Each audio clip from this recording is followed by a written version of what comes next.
የተወደዳችሁ እንዴት ናችሁ? ይህ አርትስ ስፔሻል ነው። ዋና ጉዳዮች የዋሽንት የሙዚቃ ኮንሰርት በአዲስ አበባ ሊካሄድ ነው። የደራሲ ሕይወት ምሻው መጽሐፍት በድጋሚ ታትመው ለንባብ በቁ። እነዚህንና ሌሎችንም የአርትስ ስፔሻል የኪነትና ኩነት መረጃዎች እናቀርብላችኋለን። አብራችሁን ሁኑ። ልብን ሰርስረው አንጀት ከሚያላውሱ የትንፋሽ የሙዚቃ መሳሪያዎች መካከል አንደኛው ዋሽንት ነው። የዋሽንት ሙዚቃዊ አቅም ጎልቶ እንዲታይ ከፍተኛ ሙያዊ ጥረት እያደረጉ ከሚገኙት ውስጥ የሙዚቃ ባለሙያው ጣሰው ወንድም አንደኛው ነው።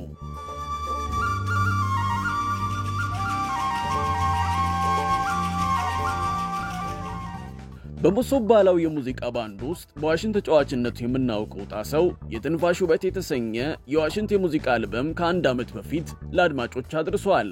የዋሽንት አልበሙ እንዴት ያለ ነበር?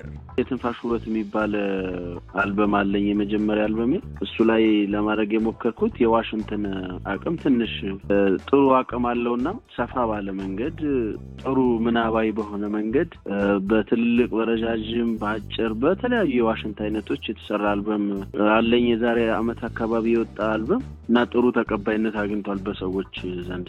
አብዛኞቹ ዋሽንትን ከሀዘን ጋር ያገናኛሉ የሚለው ጣሰው ዋሽንት ከሀዘን በተሻገረና በላቀ መልኩ ልናደምጦ የምንችለው ጣዕም ያለው የሙዚቃ መሳሪያ ነው ሲልም ይናገራል። እኛ ሀገር ዋሽንት ያው አንዳንዴ የሀዘን ያደርጉታል ሰዎችና ከዛም ያለፈ አይነት ዋሽንት መመሰጥ ይቻላል። እንደሌሎች መሳሪያዎች በጥሩ ሁኔታ ጥሩ ስሜት እንዲኖራቸው ዋሽንት ሲባል ለማድረግ የታሰበ ሐሳብ ነው፣ አልበም ነው። ግን ደግሞ ሌላ ሀገር ደግሞ ፍሉት ብዙ አይነት ፍሉት ነው ያለው ዓለም ላይ፣ የኛ ብቻ አይደለም ያለው። እነሱ ፍሉታቸውን በትልቁ ልክ እንደኛ ሀገር ታዋቂ ዘፋኞች በትልልቅ መድረክ በትልልቅ ኮንሰርት ይታደማል። ለፍሉት ብቻ ተብሎ ኮንሰርቶች ይካሄዳሉ እና ዋናው ሐሳብ ወደሱ መግፋት ነው የኛን ሀገር ዋሽንት።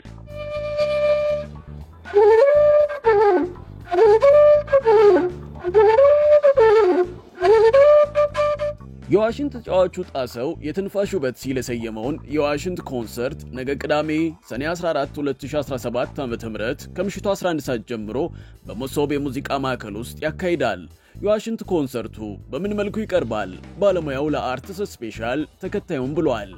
ዋሽንትና ፒያኖ ነው በብዛት የሚሰማው ድምጽ።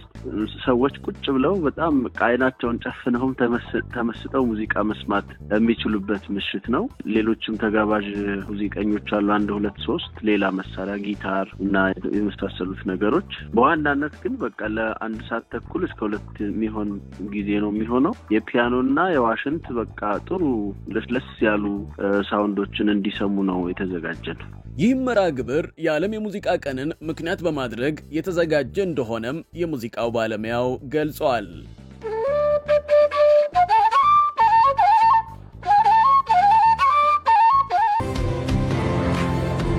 የሷን ዘመን ትውልድ ፈተና፣ እድል፣ ምኞትና ህልም በዘመኑ ያላቸውን ቦታና ህይወታቸውን የፍቅርና የመለያየት ጉዳዮችን በሚገባ የተነተነችና ዘመኗን ከታሪክ ሰነድ ባልተናነሰ መስገብ ያኖረች የዘመኗ ጸሐፊ ናት ደራሲ ሕይወት ምሻው።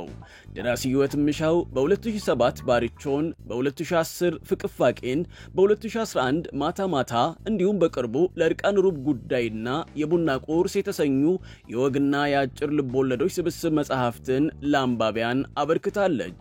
ቀደም ብለው ለንባብ የበቁት መጽሐፍቷም ከመጽሐፍ መደብሮች መደርደሪያ ጠፋ ብለው ነበር። በዛሬው ዕለትም ከዓመታት በኋላ በድጋሚ ታትመው ለአንባቢያን ቀርበዋል። ከገበያ የጠፉትን የሕይወት ምሻውን መጽሐፍት ለመሸመትና ከደራሲዋ ጋር ለመጫወት ዓላማ ያደረገ መርሃ ግብርም ዛሬ ሰኔ 13 2017 አመሻሹን በዋልያ መጽሐፍ ተካሂደዋል። በዛጎል የመጽሐፍ ባንክ የሚዘጋጀው ነገረ መጽሐፍት የመጽሐፍት ውይይት ነገ ቅዳሜ ሰኔ 14 2017 ከቀኑ 8 ሰዓት ጀምሮ ሚኒሊክ ሆስፒታል አካባቢ በሚገኘው ኤፍኤስኤስ አዳራሽ ውስጥ ይካሄዳል። በዚህ ሳምንት የተመረጠው መጽሐፍ ታላቁ ጥቁር የተሰኘ መጽሐፍ ሲሆን በክብር እንግድነትም ንጉሥ ያየለ ተካ ይገኛሉ ተብሏል። የዚህ መጽሐፍት ውይይት አወያይም ደራሲ እንዳለጌታ ከበደ ነው። በሌላ በኩል በጣሊያን ወረራ ጊዜ አርበኛ እንዲሁም በጋሞ ጎፋ ከፋና ጎጃም ጠቅላይ ግዛቶች አስተዳዳሪ ሆነው ባገለገሉት ደጃዝማች ፀሐዩ እንቁ ስላሴ ሕይወት ታሪክ ዙሪያ የሚያጠነጥነውና በዶክተር አማረ ተግባሩ በየነ በተዘጋጀው ፀሐዩ እንቁ ስላሴ ጸረ ፋሺስትና አርበኛ የሀገር ባለውለታ መጽሐፍ ዙሪያ የኢትዮጵያ ቡክ ፎረም አሰናጆችና ተሳታፊዎች የፊታችን እሁድ ሰኔ 15 ከምሽቱ 2 ሰዓት ጀምሮ በክለብ ሃውስ መተግበሪያ በኩል ውይይት እንደሚያደርጉ አስታውቀዋል። 3 ሀገርኛ ፊልሞች በሀበሻ ቪው መተግበሪያ በኩል ለእይታ ሊቀርቡ ነው። በዚህ መተግበሪያ ለእይታ የሚቀርቡት ጀቢና፣ እንግዱና አለው የተሰኙ 3 ሀገርኛ ፊልሞች ናቸው። በትላንትናው ዕለትም ጥሪ የተደረገላቸው እንግዶች በተገኙበት ከፊልሙ ደራሲያንና አዘጋጆች ጋር የፊርማ ስነ ስርዓት ተከናውኗል። በመሰናዶ ላይ ሀበሻ ቪውን ወክሎ የተገኙት የቴክኖሎጂ ማናጀር የሆኑት አቶ አቤኔዘር ሀበሻ ቪው የዘመኑን ቴክኖሎጂ በመጠቀም አዳዲስ የሚወጡ ፊልሞችን በተለያዩ የክፍያ አማራጮች በሀገር ውስጥና ከሀገር ውጭ ለሚገኙ የፊልም አፍቃሪያን ፊልሞችን የሚያደርስ መተግበሪያ እንደሆነ ገልጸው የፊልም ባለሙያዎች የተጠናቀቁ ስራዎቻቸውን ወደ ቢሮአቸው ይዘው በመምጣት ለህዝብ እንዲያደርሱ ጥሪ አስተላልፈዋል። ክብራትና ክብራን ተመልካቾቻችን በዚህ ሳምንት ያዘጋጀነው የአርትስ ስፔሻል የኪነትና ኩነት መረጃዎች ይህንን ይመስሉ ነበር። ስለተከታተላችሁን እናመሰግናለን።